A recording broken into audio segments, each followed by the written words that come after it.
নমস্কার সবাইকে, শাশুড়ি বৌমার হেসেলে সবাইকে স্বাগতম। তো বন্ধুরা, মা রান্নাটা শুরু করবে, আমি শুরুটা করে দিয়েছি। মা এবার এক এক করে বলবে কি কি গুছিয়ে নিয়েছে। মা বলো। এটা বড় ট্যাংরা মাছ। ট্যাংরা মাছে ঝাল করব। আদা, রসুন, শুকনো লঙ্কা ফোড়নে, পেঁয়াজ, এবার এগুলো গুছিয়ে নিয়েছে। আর মশলা গুছিয়ে নিয়েছি সব। সেই মশলাগুলো আস্তে আস্তে করে দিয়ে সব পেস্ট করে এনে আপনাদের দেখাবো।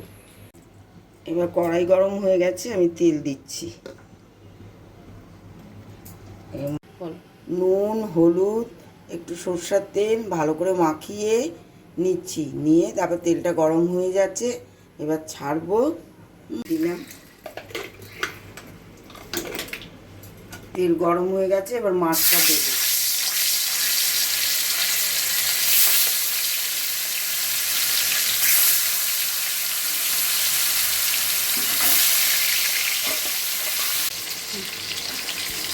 মাছ ভাজা বসিয়েছি, এবার উল্টে দিই।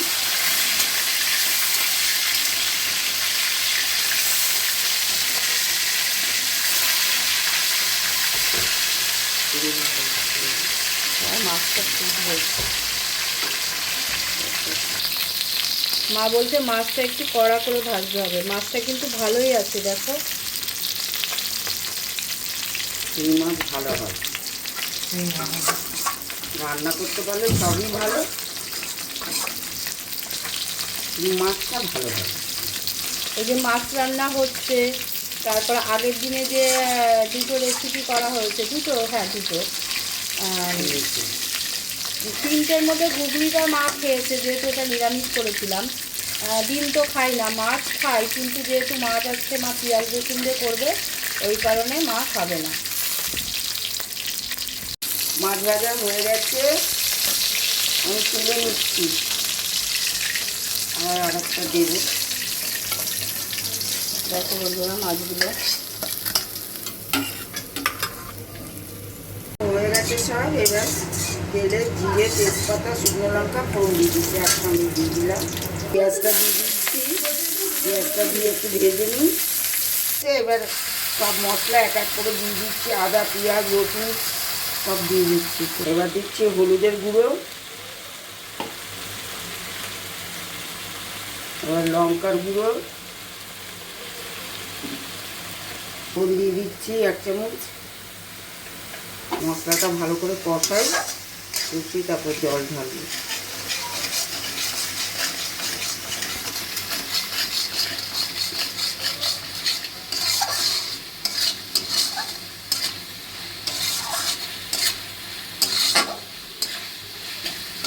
মশলা কষালেই ভালো হয়, মশলাটা তেল ছাড়া অবধি। এগুলো কাঁচা মশলা না, খুব ভালো করে করলাম। ভাজা মশলা ইউজ করলে তখন আর কষাতে হয় না। অল্প কষাচ্ছে, তেল ছেড়ে দিয়েছে। এবার আমি জল দিয়ে দেবো, পরিমাণ মতন জল দিয়ে দিই। দিয়ে মাছটা ছাড়বো, জলটা ফুটলে ছেড়ে দেবো মাছ।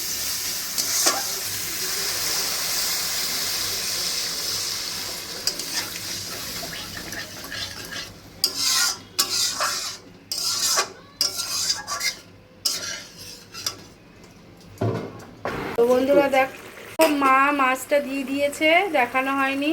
এই যে মাছ এখন ফুটছে, মাছটা একদম রসা রসা করবে। তো দেখো, দেখতে থাকো।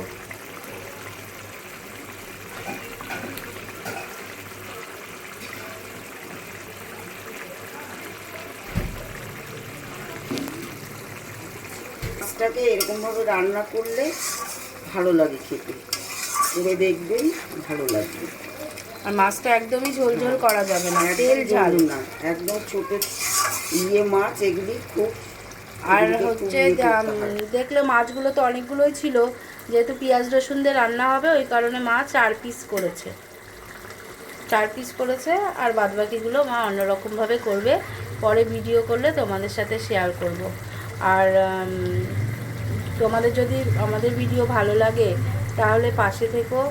আর আরও নতুন নতুন ভিডিও নিয়ে আসবো। সবে তো নতুন মানে ভিডিও ছাড়ছি, আর যে কটা ভিডিও ছেড়েছি তোমরা একটু দেখো।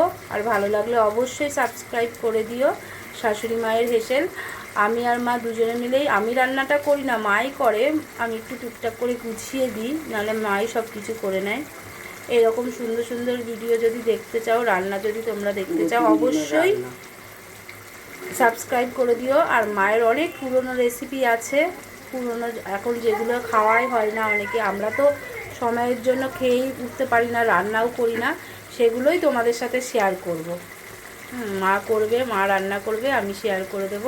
তো বন্ধুরা, তোমাদের যদি ভালো লাগে অবশ্যই অবশ্যই চ্যানেলটা সাবস্ক্রাইব করে দিও। শাশুড়ি বৌমার হেসেল মশলা দিয়ে দিচ্ছি, দিয়ে এবার নামিয়ে নেবো। আর টানাবো না ঝোল, আর টানাবো না। করে দেখবেন, ভালো লাগবে, ভালো লাগলে আমাকে বলবেন। অবশ্যই কমেন্টস করে জানিও কেমন লাগলো রান্নাটা। এই আর রান্নাগুলি সব আমাদের, আমি তো পূর্ববঙ্গের লোক, পূর্ববঙ্গের লোকেরই রান্না এগুলি, এগুলি পূর্ববঙ্গেরই রান্না। সবসময় তো অনেক কিছু দেখানোর আছে, কিন্তু সবসময় তো হয় না, ছোটোখাটো রান্নাও আছে, এগুলি ভালো লাগে। আরও হয়ে দেখতে গেছে, দেখো। নমস্কার। তো বন্ধুরা দেখো, মায়ের রান্না রেডি, কেমন হয়েছে একটু জানিও, ভালো লাগলে অবশ্যই একটু কমেন্টস করো, আর চ্যানেলটা সাবস্ক্রাইব করে দিও। সবাইকে টাটা।